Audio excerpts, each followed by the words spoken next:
मराठी शब्दगंध सादर करीत आहे एक मराठी कथा. कथेचं शीर्षक आहे एडा नाऱ्या.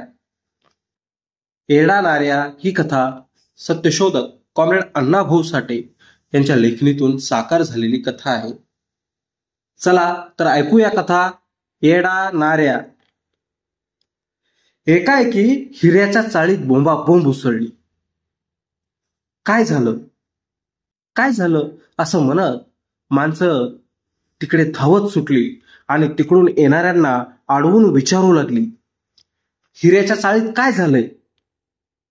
काय व्हायचंय असं उत्तर येताच अरेच्या असं कसं झालं असं म्हणून पुन्हा जोराने तिकडे पळत घाणीवर माशा चढाव्यात तशी माणसं त्या चाळीत जमली होती आणि गर्दी करून दचकून समोर पाहत होती.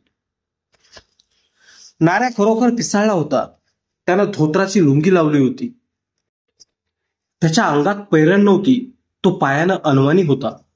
त्यानं उजव्या हातात एक भली मोठी जळती फाळ घेतली होती आणि तो रागाने थरथरत होता. नाऱ्याचा चेहरा लांबट होता. डोळे खोजे होते. नाक किंचित थोकटं म्हणजे नकटं होतं. त्याचे गाल बसले होते. तो निकुडी होता. म्हणजे जन्मात कधी त्याला मिशीच उगवत नव्हती. पण त्यामुळे नाऱ्याला दुःख वाटत नव्हतं. उलट आठवड्याला नाव्याकडे जाणारे आपले 3 आणे वाचले असं तो म्हणत होता. उगाच मिशीवरून हात फिरवित होता आणि स्वतःच हसत होता. नाऱ्या गरीब नाऱ्या म्हणून त्या वस्तीत ओळखला जात होता. काही शहाणी माणसं त्याला एडा नाऱ्याही म्हणत. कोणीही त्याला काम सांगत होतं, पण नाऱ्या कधीही नाही म्हणत नसे. शेजाऱ्यांची तंबाखू आणायला भर पावसात पळत होता.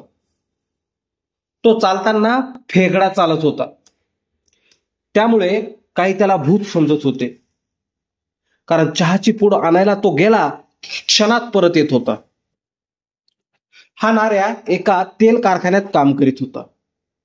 दररोज सकाळी तो आपले फेगडे पाय ओढीत कामावर जात होता आणि संध्याकाळी 5 वाजता घरी येत होता. तो एका तानाबाई नावाच्या बाईकडे खानावळी म्हणून खाना खात होता आणि दर महिन्याला तिला 30 रुपये देत होता. त्याला दरमहा 80 रुपये पगार मिळत होता. नाऱ्या भोळा भाबडा, दुबळा, येडा अशा अनेक पदव्या धारण करून जगत होता. त्याला जन्माने जसे मिशीचे केस येत नव्हते तसाच जन्मात कधी रागही येत नव्हता. ए हरामखोर नाऱ्या अशी कुणी हाक मारली की तो घोडा खेकाळावा तसा हसत होता आणि मुंडी खाली घालून जात होता. त्या वस्तीत तो सर्व बाजूंनी लुटला जात होता. त्याला 1 रुपया उसना देणारा पगार आला की 5 रुपये घेत होता. त्याची खानावळीनी तानीबाई तर कहरच करीत होती. ती 8 दिवसात त्याला 3च दिवस जेवण देत होती आणि पगाराला वाजवून 30 रुपये घेत होती. कारण ती तशी चढेल बाई होती. चाळ तिला भीत होती. शिवाय तिच्यापेक्षा तिचा नवरा हनुमा मोठा डांबीस होता. तो रोज दारू पिऊन नाऱ्याचा खाना खराब करीत होता. ही तानीबाई भाजीपाल्याचा व्यापार करीत होती. म्हणजे रस्त्याच्या कडेला भाजी, कांदे, बटाटे यांचे वाटे मांडून बसत होती आणि आण्याला ढिगला आणि खानावळ्या फुगला अशा आरोळ्या ठोकीत होती. परंतु आपला खानावळ्या जो नाऱ्या त्याला ती उपाशी मारित होती. एकदा दुपार झाली. 12चा भोंगा वाजला. नाऱ्याला जेवणाची सुट्टी झाली आणि तो पोटात भुकेचा डोंब घेऊन घराकडे धावतच आला. परंतु घरात टाळं होतं. तानीबाई भाजी, कांदे, बटाटे आणायला गेली होती. ती घरात नसून बाजारात गेली आहे असं समजताच नाऱ्याच्या पोटात भुकेनं कहर केला. परंतु इलाज नव्हता. तो तसाच परत फिरला. काय करावं म्हणून उपाय शोधू लागला. मग तो सरळ वस्ताद यांच्या तकदीर या हॉटेलात गेला. म्हातारा पण उग्र चेहऱ्याचा. तो वस्ताद गल्ल्यावर ऐटीत बसला होता. त्याला नाऱ्या म्हणाला, वस्तादजी भूक लागली, आज मला उधार खाना द्या, पैसे पगाराला दे. अरे मग नाही कोण म्हणतंय? वस्ताद भुवया चढवीत म्हणाला. तुला पाहिजे तेवढा खाना खा. अरे तू आज माझा बाप होऊन इथंच खा, पण पगाराला मी तुझा बाप होऊन पैसा वसूल करीन. कबूल? कबूल असं म्हणून नाऱ्या घोडेगत हसला आणि टेबलाजवळ एक खुर्ची ओढून ऐटीत बसला. वस्तादनं आतील पोराला हुकूम दिला, अरे नाऱ्या को खाना देना. एक प्लेट खिमा, एक प्लेट भात, 2 पाव, पाणी, कांदा नाऱ्यानं ऑर्डर दिली आणि मग तो तानीचं नाव घेऊन जेवला. 2 ग्लास पाणी ढोसून उठला आणि जोरदार ढेकर देऊन बाहेर पडला. आणि त्या दिवशी प्रथमच तकदीर हॉटेलच्या चोपडीत नाऱ्याचं नाव नोंदलं गेलं. मग वस्तादानं एका नोकराला बोलवून ताकीद दिली.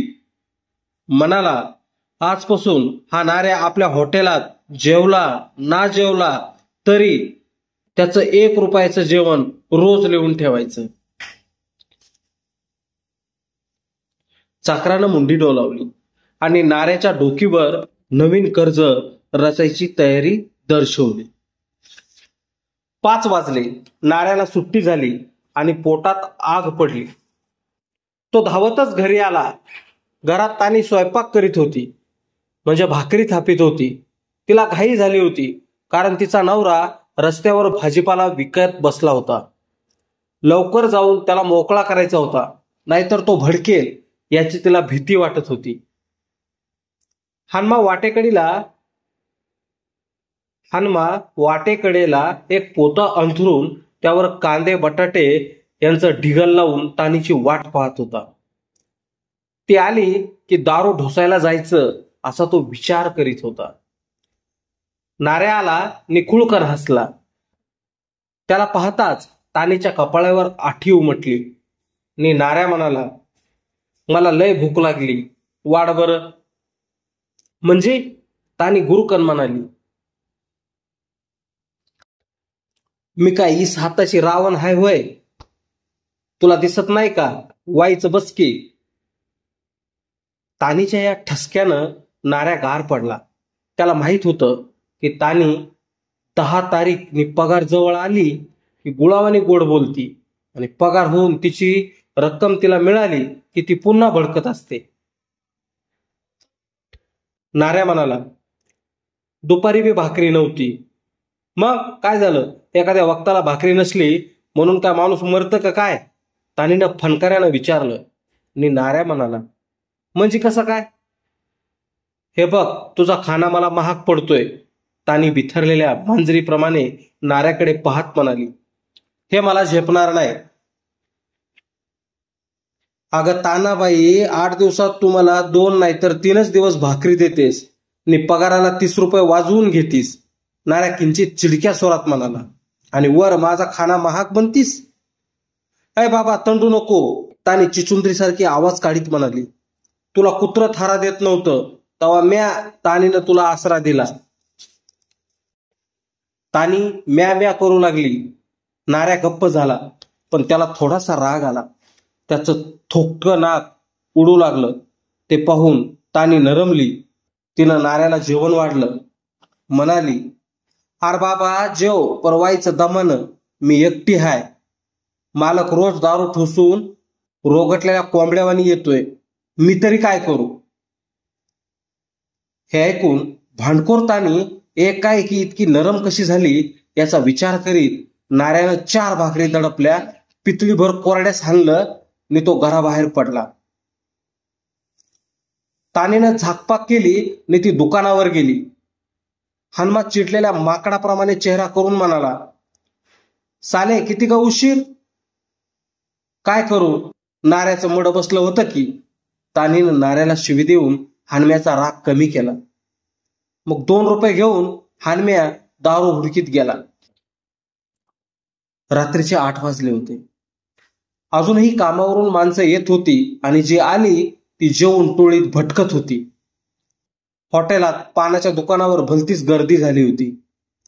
नाऱ्या फुटपाथवर आलकट पालकट घालून बसला होता.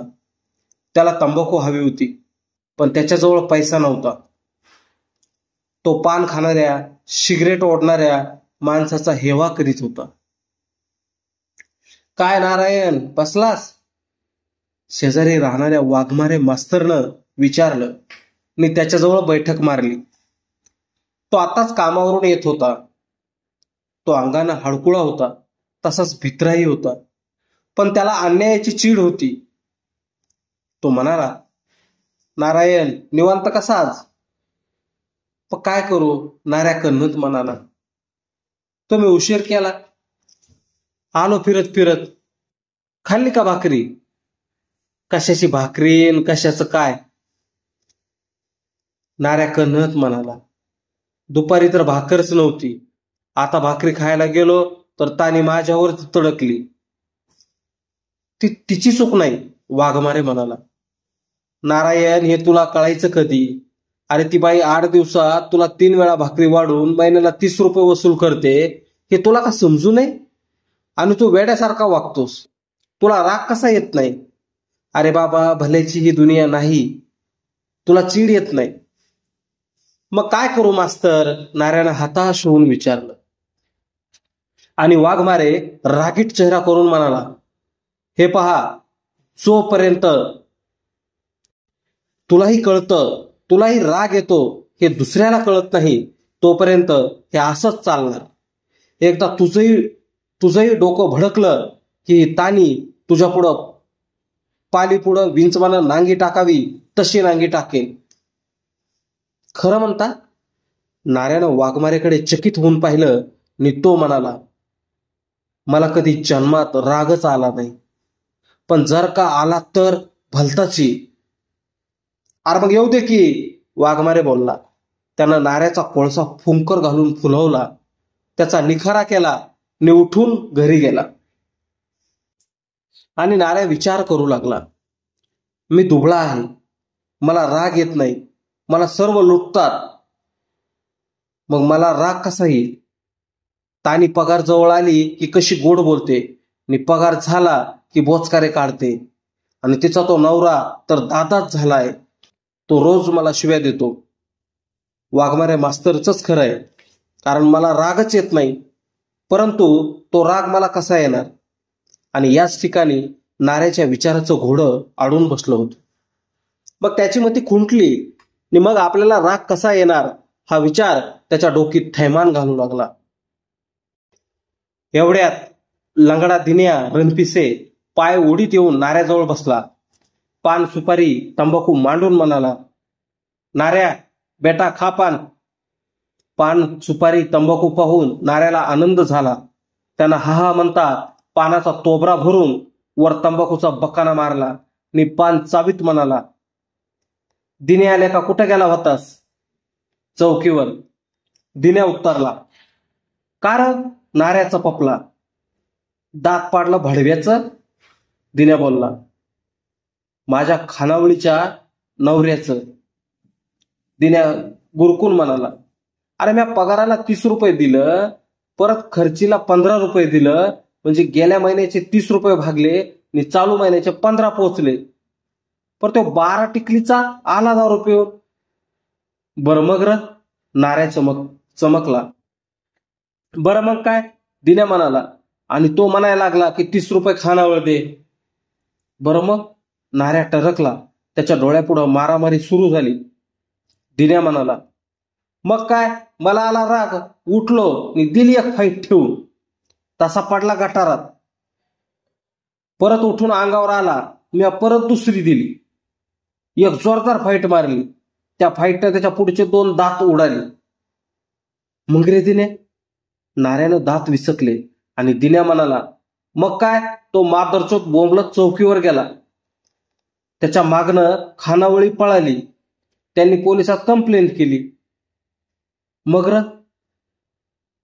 नाऱ्या मगर करू लागला आणि दिन्याला त्याचाच राग आला.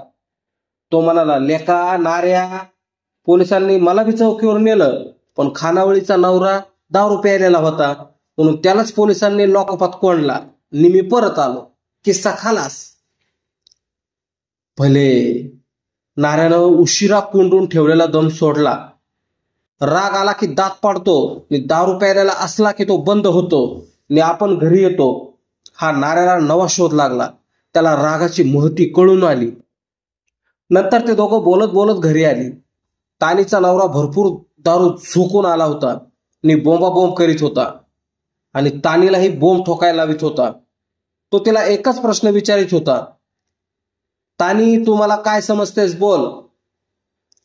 पण तानी उत्तर देत नव्हती, म्हणून तो बोल म्हणून पुन्हा दणका देत होता, आणि दणका बसताच तानी बोंब ठोकीत होती.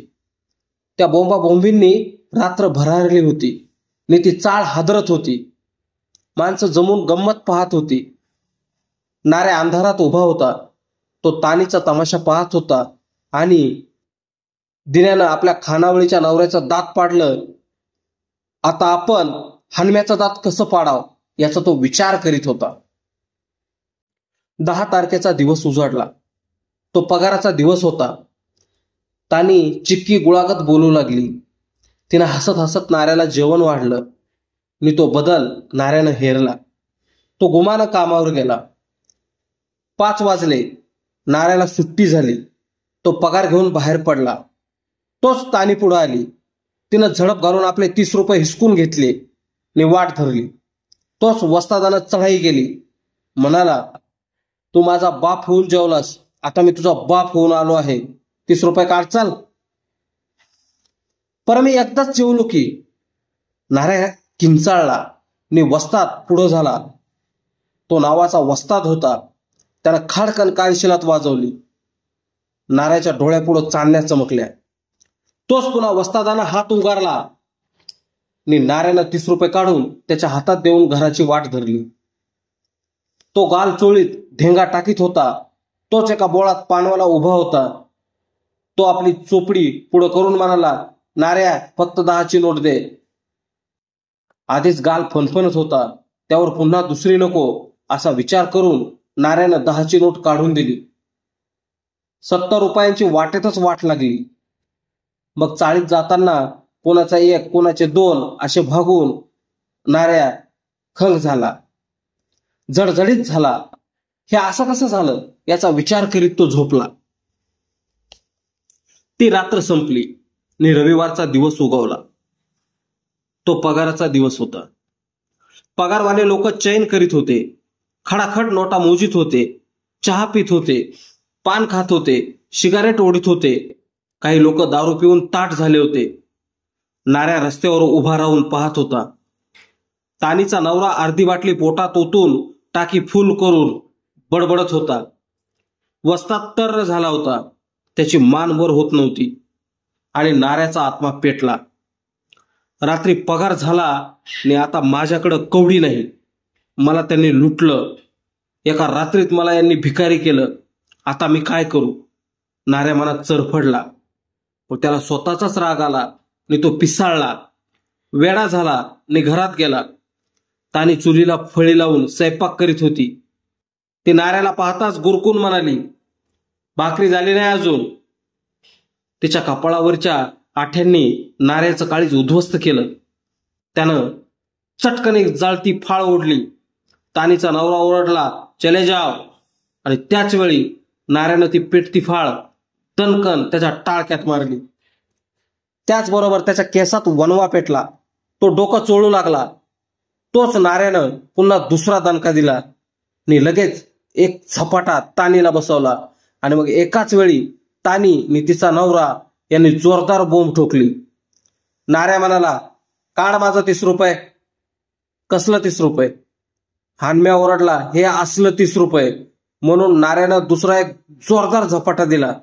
तशी तानी घाबरली, आणि नाऱ्या तिच्याकडे फिरला. हा नाऱ्या पिसाळला आहे याबद्दल तिची खात्री होऊन तिने जवळचे 30 रुपये नाऱ्याच्या अंगावर फेकले, आणि उठून चौकीकडे पळू लागली. तिच्या मागून तिचा नवराही पळाला. मग नाऱ्यानं दुसरी जळती फाळ घेऊन आपला मोर्चा वस्तादाच्या हॉटेलकडे वळवला. तो धावत गेला, आणि गेल्या गेल्या त्याने एकावर एक असे 4-5 दणके वस्तादाच्या टाळक्यात बसवले. त्याला क्षणाची उसंत घेऊ दिली नाही.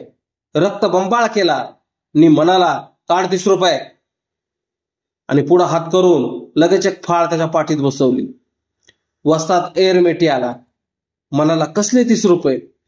मग नाऱ्यानं त्याच्या डाव्या हातानं केस धरून त्याला खाली वाकवला, हातात फाळ बळकट धरली आणि बोलू लागला, 1 प्लेट खिमा की 1 दणका, 2 पाव की दुसरा दणका, 2 ग्लास पाणी की 2 रपाटे. नाऱ्यानं वस्तादला जाम केला. त्याचा तो भयान चेहरा पाहून माणसं भयभीत झाली. कुणीही पुढे येत नव्हतं. नाऱ्या वेडा झाला, नाऱ्या पिसाळला असं म्हणत जो तो दुरून गंमत पाहत होता. वस्तादाने 30 रुपये काढून नाऱ्याला दिले आणि म्हणाला, मी तुझा बाप नाही, तूच माझा बाप आहेस, जा. 60 रुपये मुठीत घेऊन नाऱ्या हिऱ्याच्या चाळीत आला आणि पानवाल्याला शोधू लागला.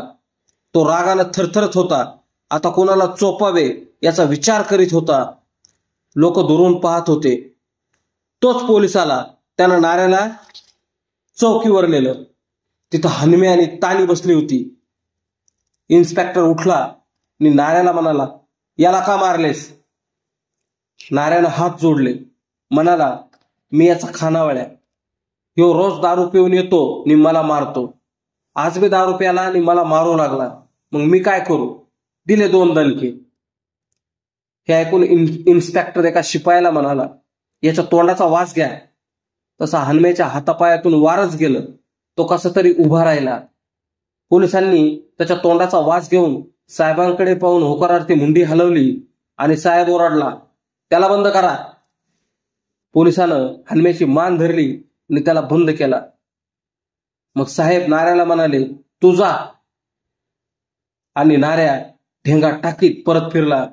तो सरळ दिन्याकडे गेला. त्या दिवसापासून प्रत्येक माणूस नाऱ्याला पाहून दचकू लागला. तो पुढून आला की बगल देऊ लागला आणि नाऱ्याच्या जीवनात एक मोठा बदल घडून आला आणि तो माणसासारखा जगू लागला. धन्यवाद.